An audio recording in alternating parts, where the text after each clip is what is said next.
Welcome back to my channel. I am Sleeeeepy, and today, me and Chungus apparently will be playing Clover. It's a very sweet and short game, so I'm excited. Far from the bustling human towns, in a quaint countryside, full of sprawling meadows, massive clouds, and towering pine trees. In this field lived a group of Minima, who are tiny people just as big as one's thumb. They live every nook and cranny, on every blade of grass and so on. They're everywhere and nowhere at the same time. Myths are passed down through the Minima people that fairies used to live in these fields too, before the hearts of evil humans scared them away. In fact, there are also rumors that the Minima are direct descendants of fairies, though nobody can confirm this. Many deny they exist at all. In this small village of Lily is a headstrong and determined girl named Clover. She holds these stories told by her father near to her heart. Now that it's finally summer solstice, today is the summer solstice. Oh, yesterday was the solstice. How convenient. She's gathering offerings to bring to the village's pond, where there once used to be a fairy. While her previous attempts were to no avail, she's determined to try one more time to awaken it from its slumber. Alright, got this, got that. Everybody in the village should be out and about today, especially with it being the solstice. But I need their gifts to offer the fairy. I bet I could get a gift from each of my friends here in town. Magnolia should have the food. Oliver will have something unique. And Lewis would definitely have something shiny. Great. Now that I have a plan, let's get going. I love this. I love everything about this. Oh my god. Oh my god. Okay. Let's start at the shoe because I like the story the old lady lived in the shoe. Clover took a deep breath as she climbed up the rickety ladder and into the top of the boot. Lewis, who lives in the giant human-sized boot, is also known as the town's genius. From a very young age, he was disassembling gadgets and other items left behind by humans. While humans weren't even near here when Lewis was born, the grounds around the village were once littered with goodies. Nowadays, he scavengered almost everything nearby, besides the occasional button or thimble. He's like Tinkerbell, like in the Pixie Hollow, she's the tinkering fairy. This keeps him busy since he lives alone mostly, after his parents disappeared one day without any explanation. It's about to get dark. Clover couldn't help but feel a little sorry for him, even if he is such a little brat to her. They had such a classic, almost sibling relationship, so she decided he might be able to let her borrow one of his precious treasures. Hello, Miss Clover. I could hear your loud feet all the way up here. How can I help you? Nice to see you too, Lewis. I actually came to see if there was something I could borrow from you. Borrow? From me? What makes you think I'll let your stinky little hands touch my precious antiques? Because you're so kind and altruistic?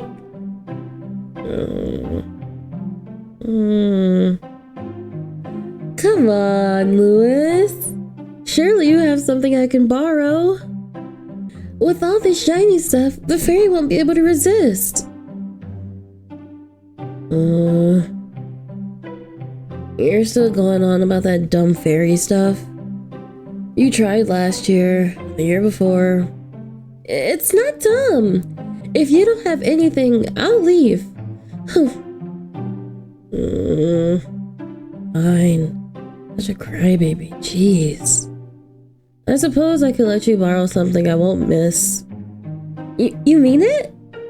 Yeah. Now let's go pick something before I change my mind. Louis runs off into a back room and Clover followed as close as she could. The room was starting to get a little cramped, so she assumed this was near the toe of the boot. While Louis could fit into this small space, it definitely made Clover a little claustrophobic. Ow, my head! Watch your step. Now, let's see. As Louis was searching for something in his large pile of junk, Clover observed her surroundings. The walls were dusty, but not necessarily filthy, and the clutter was piled sky high.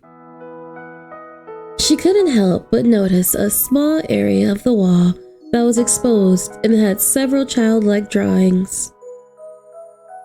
There were many that showed a little boy with large pointy ears and a woman, both titled Me and Mom.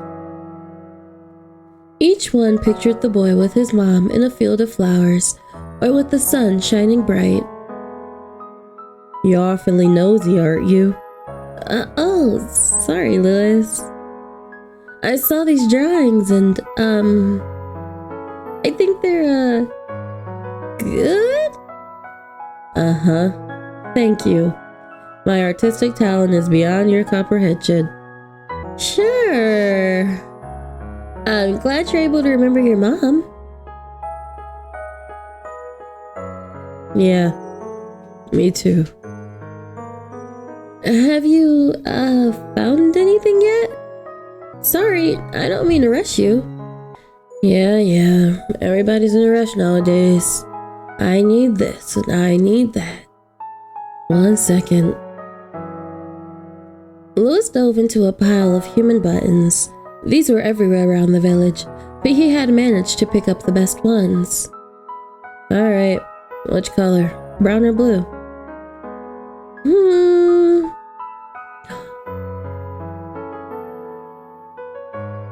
I'll pick brown.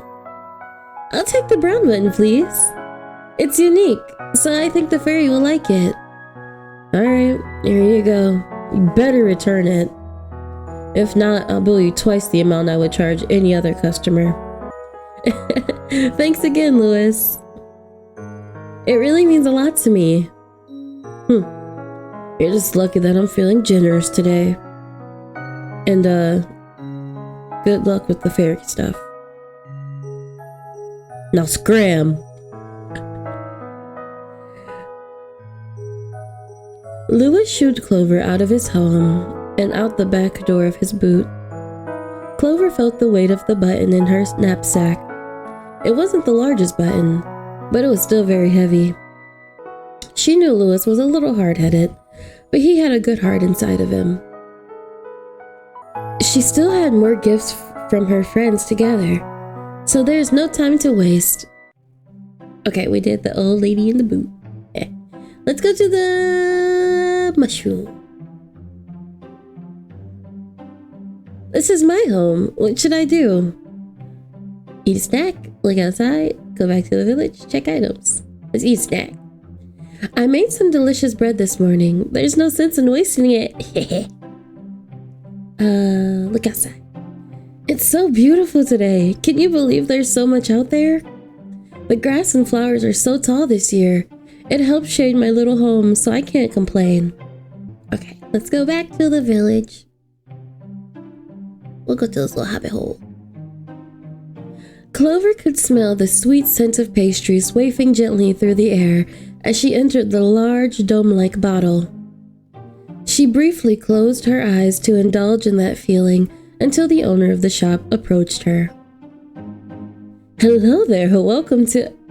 Clover, hello honey, what are you up to today? Come on in and make yourself at home.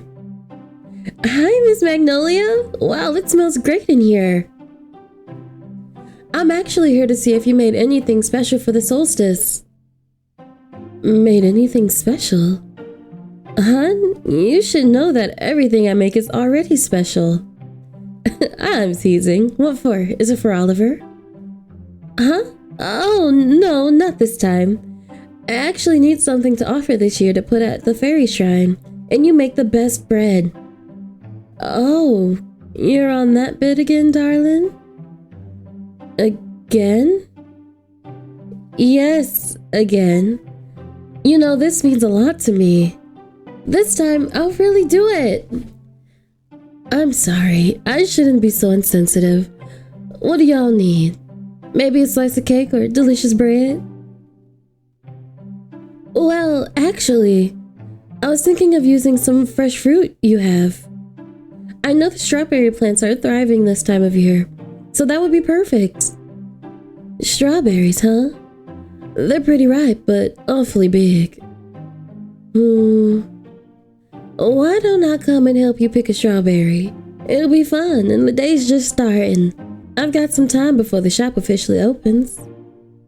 You mean it? It'll be easier with the two of us. Well, what are you waiting for, Pumpkin? Let's get it moving.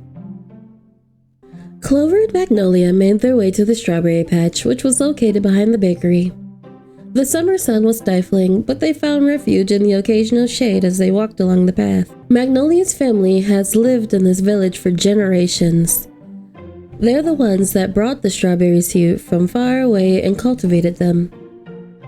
It's up to Magnolia and her family, with some help from the townsfolk, to keep the strawberries healthy and grow to provide fruit for the village. Not only does she tend to the crops, her family has a skill that's been passed down for generations: crafting. It's rumored that humans once helped the Minima learn how to make flour and other baking items from natural resources. This makes Magnolia a crafter, since she was taught to transform these plants into delicious food. Aw. Wow! Incredible, huh? The strawberries grew exceptionally well this year. I can tell. It's been a long time since I've been to this part of the strawberry patch. The smell of strawberries is so sweet.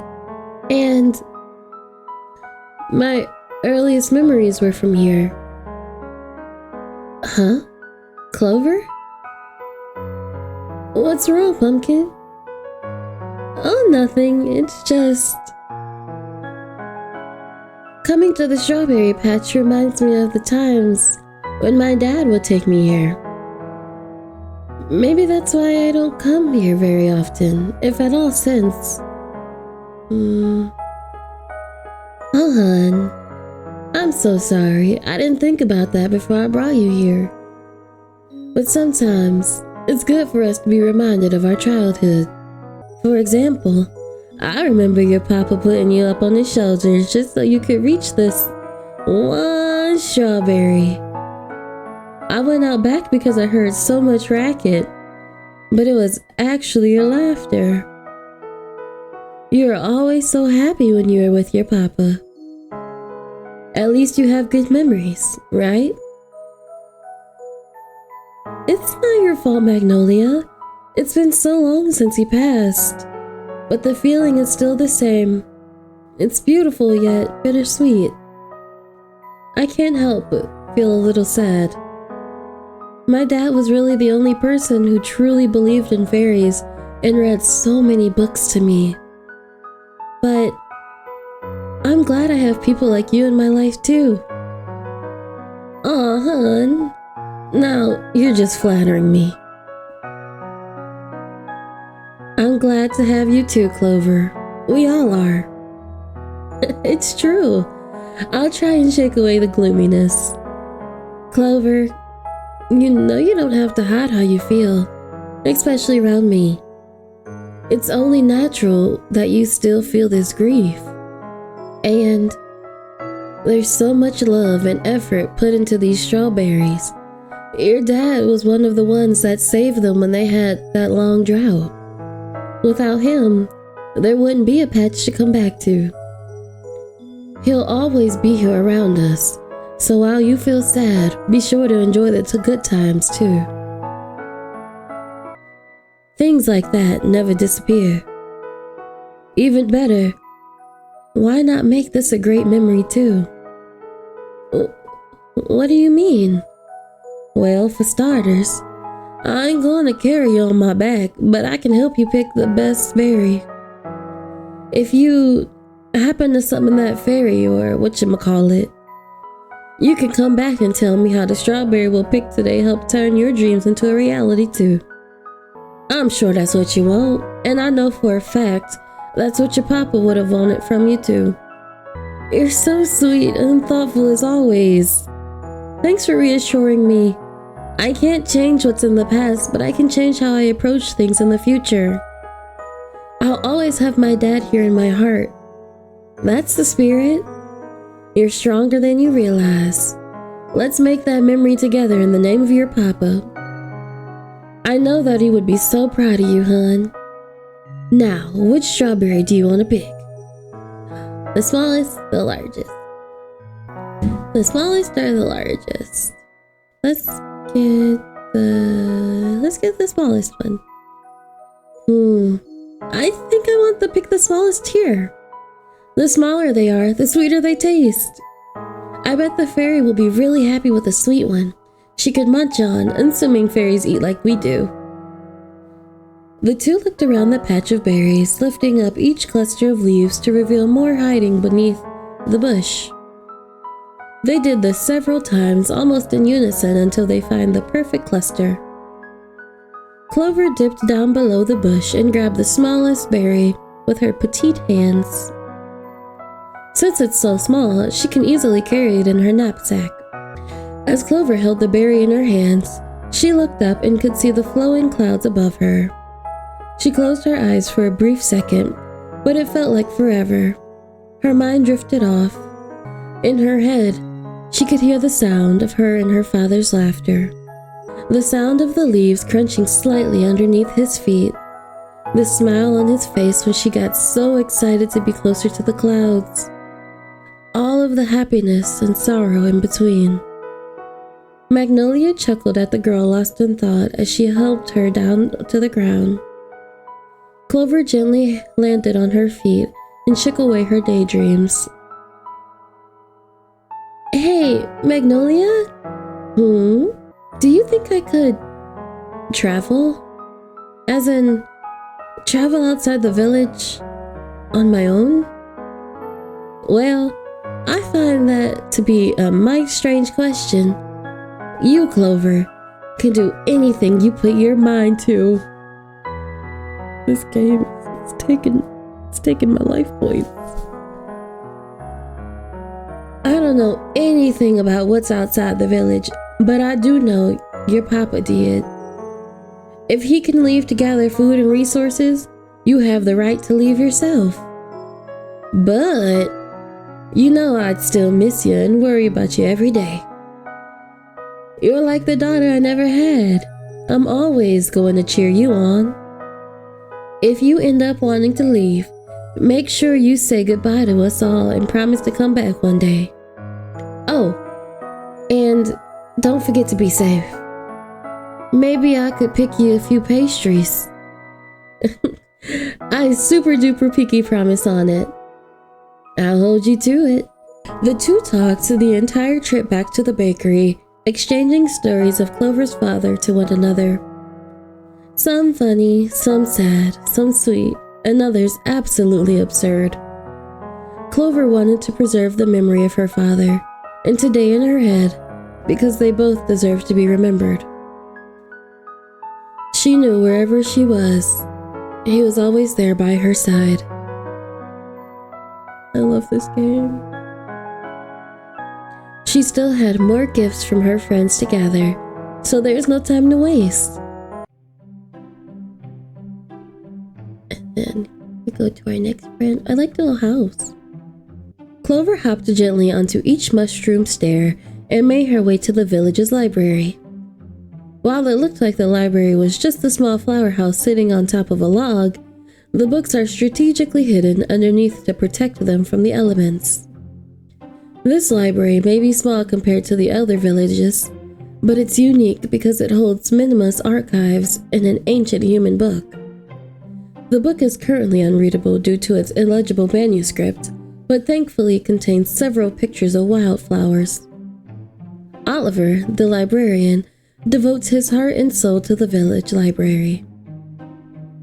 even though he was born with pale skin and a perpetually runny nose. Same. His flaws didn't deter him from his passion. He spends every day writing in handcrafted, sewn books, which his grandfather taught him, and organizing the archives. When he's not busy with his work, he'll still write in his journal and record his daily findings and research. As Clover entered through the top door, a rush of memories came to her. She and Oliver had been friends since they were young. He was the one who gave Clover her first book about fairies. Though he didn't believe in them himself, he knew it meant a lot to her. There were many times where she came here for his herbal tea, only to spend hours talking about the world past their small hills. He shared the same aspirations as her, but simply didn't have the health to explore like she did. Oliver? Hello? Anybody home? Clover, is that you? Hold on, I'll be right there. There was a sudden rustling sound, followed by what Clover could only assume were books falling over. Oliver soon emerged from his study with a wide smile. His little runny nose. Hello, Clover. What brings you here? I figured you'd be out and about all day. Not like I didn't want you to be here, of course. I'm just a little surprised. You know I couldn't pass the opportunity to swing by. Actually, I came to see here if you could help me with something. Oh, what do you need? You know, I have a vast knowledge about the venomous bumblebee, or perhaps you'd like to learn about the nutritional values of acorns. Not quite. Oh. I actually need to gather a special gift for the fairy. It's got to be something special, or else my plan won't work. Huh? So you're still... Never mind. Last year you only had one gift, so maybe 3 will actually do the trick. We love supportive Oliver.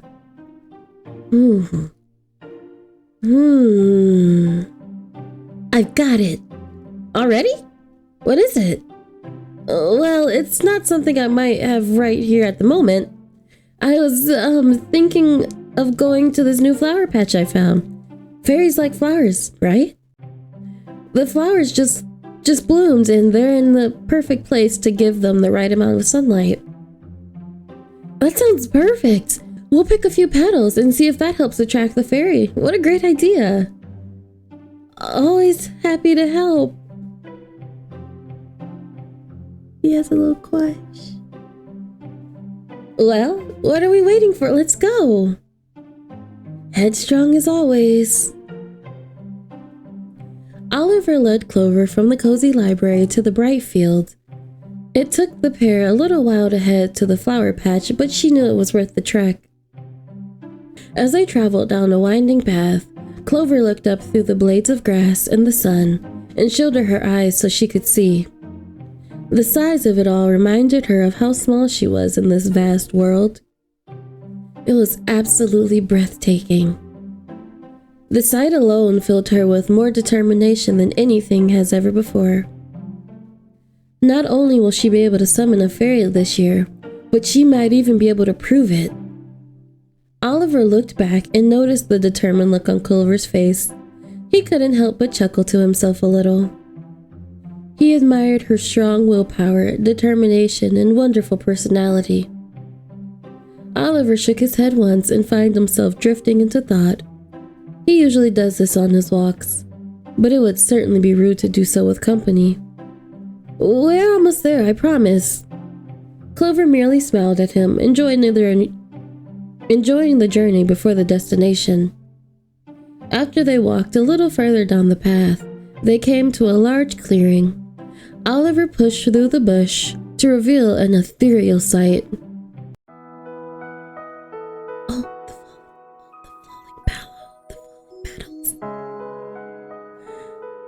Oh my goodness! Beneath them was a plethora of blue and purple wildflowers gently swaying in the breeze. Clover has never seen anything like it.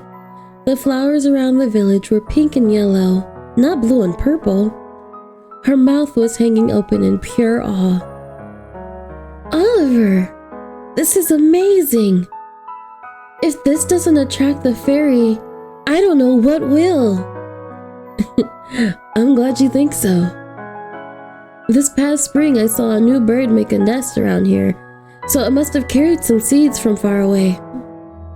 At least, it's my only logical explanation I can think of.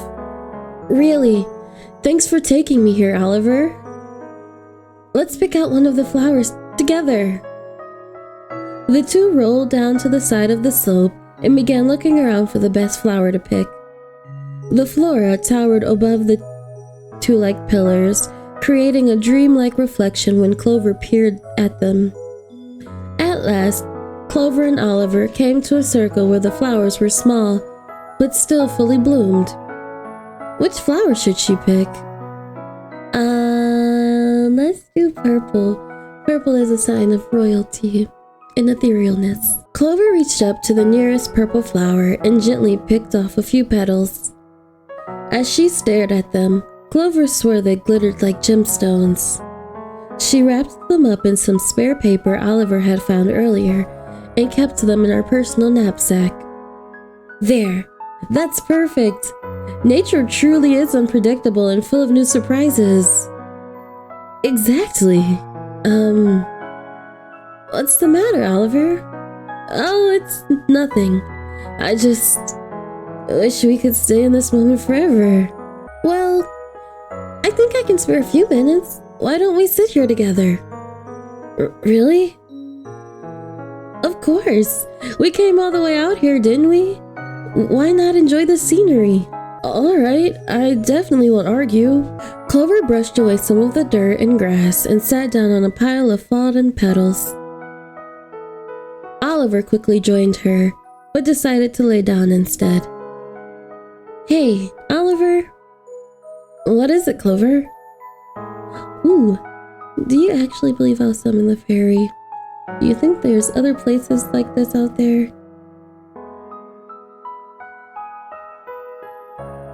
Test Oliver's friendship. We're just talking about nice little things. Test his friendship.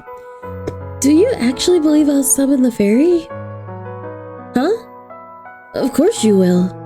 And I really mean it. I don't believe in fairies like you do, but there's just something about your desire that's infectious. Infectious? Yeah, the way your eyes light up when you think about them. Honestly, when you think about anything you set your mind to, you're so passionate. I admire how you give it your all, no matter what people say. I think it's people like you who fill up those books I read. What do you mean? There wouldn't be any stories or fairy tales without somebody thinking about it first, you know? There must have been someone like you before who might have actually found a fairy and told others about it. Eventually, their stories became written in books.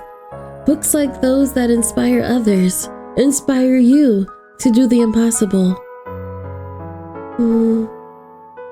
Ah, shucks, look at me, getting all sentimental.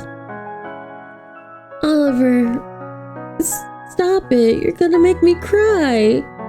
Oh, sorry about that, but it's true. Well, it's time that we head back. Oh, I guess we should.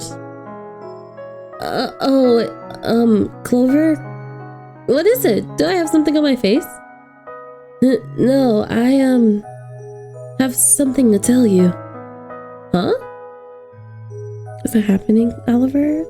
Actually, never mind. I don't want to keep you too long. You've got a fairy to find. Alright, if you say so. Thanks for your help, Oliver. Oliver. With that being said, Oliver and Clover made their way back to the library. Clover said her goodbyes and headed out to the village once more. She finally gathered 3 gifts. The fairy should be near the pond, so it's time to head to the dock. Alright, I finally have everything I need to offer the fairy. 1 strawberry, some flower petals, and a shiny button. Gosh, I really hope this is enough. The last few years, I only brought one offering. Before that, I just rode out to the middle of the water and waited until sunset. No, I can't think negatively. This will work. It has to work. Clover took a deep, heavy breath and loaded her knapsack into the leaf boat. Thankfully, it was sturdier than it looked, since it had multiple layers woven on the top of one another. Using a nearby branch as a paddle, Clover pushed herself out into the water towards the lily pads cluttered in the center. The waves beneath her was gentle, carefully carrying her across as if being directly led to her destination.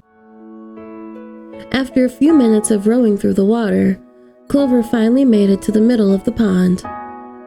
The lily pads and flowers danced in the sunlight, creating rainbow-like glows around everything. This, Clover knew, is where the fairy must be sleeping. Wow! It looks just as beautiful as before, but there's something almost magical in the air. Dad, I hope you're proud of me. Even if I'm so stupid and childish, and still believe in the stories that you told me just to fall asleep. Who am I kidding? Look at me. I'm stuck in the middle of this water with all these gifts for my friends. Yeah, my friends. Even if Lewis is such a brat, he can be pretty kind when he wants to be. And Magnolia, she's so kind, she never lets me go hungry. And Oliver, he's never made me feel alone. I guess it was still fun in the end. Suddenly, just as soon as Clover was about to give up, she felt something move from beneath her. The true treasure was friendship all along?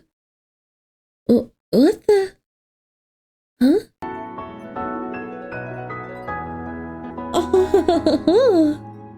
White and blue lights burst through the surface, and the dark water nearly blinding Clover.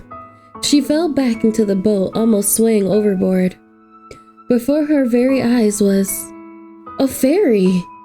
Oh, my dear Clover, finally! You've helped me wake from my slumber. Clover was immediately entranced by the soft blue skin, flowing white locks, and ethereal aura. She shook her head, pinched her arm, and splashed some water on her face. Her whole life built up to this, and now it's finally here.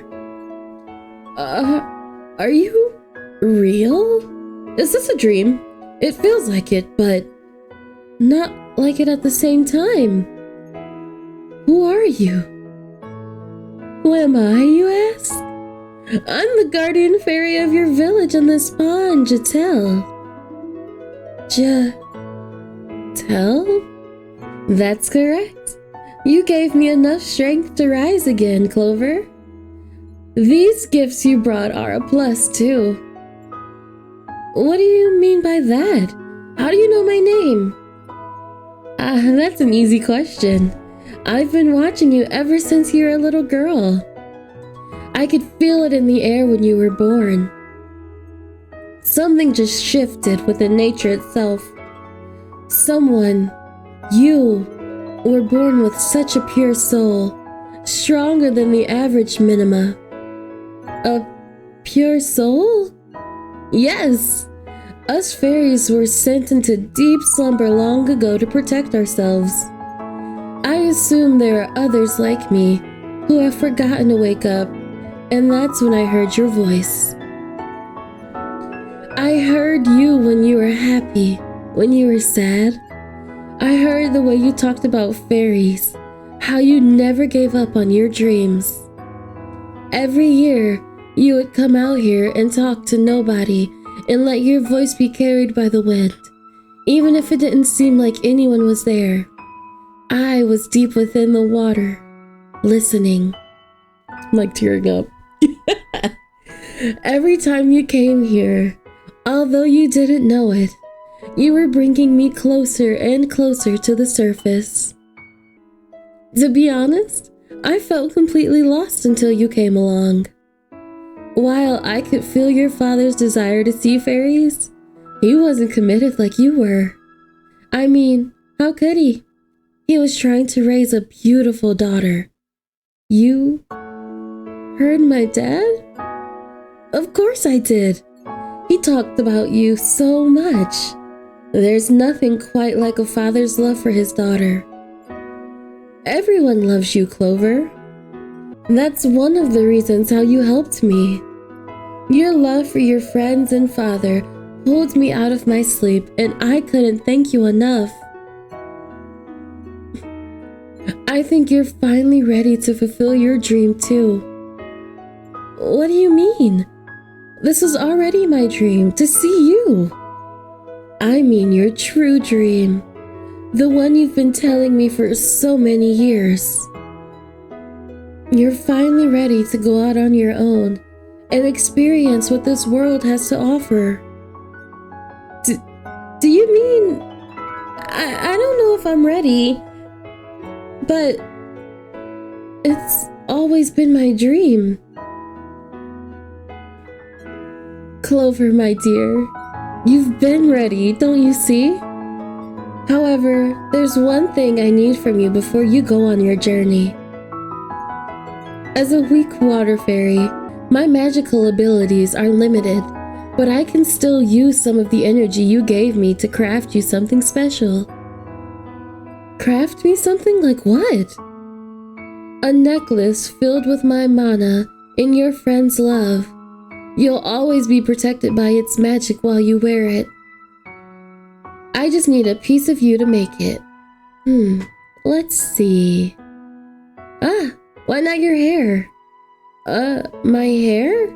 Well, if that's what it takes.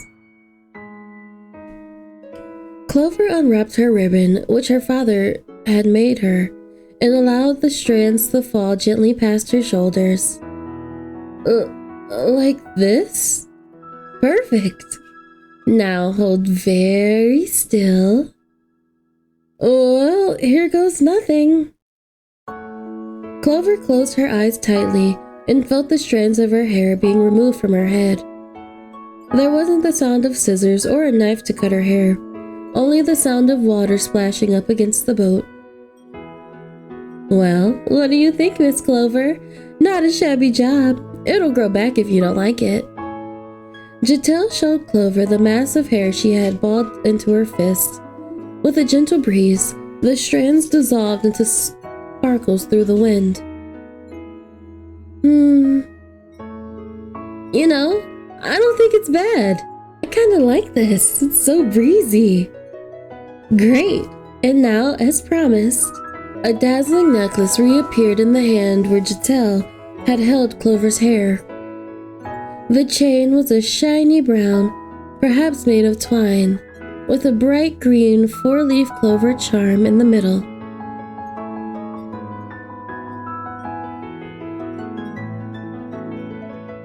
This is a special necklace, Clover. It's crafted by love, so you'll always have your friends and family with you. That's amazing! I promise I'll think of you and my friends every time I look at it. That's the spirit. Now, I need to rest more since my energy is depleting. Do come back and visit me so you can tell me all about your adventures.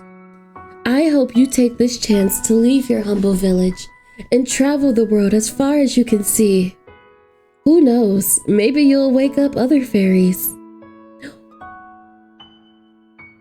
With that, Clover felt Jatil fly over and gently kiss her on the forehead.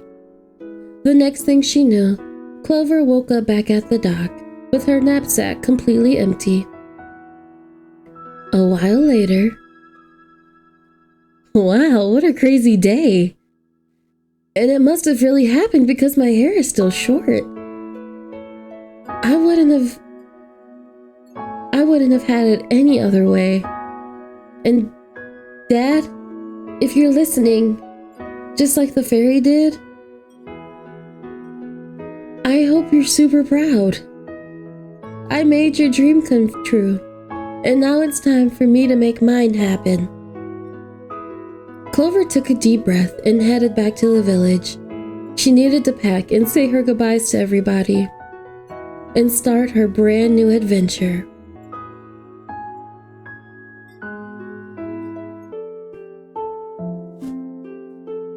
That was a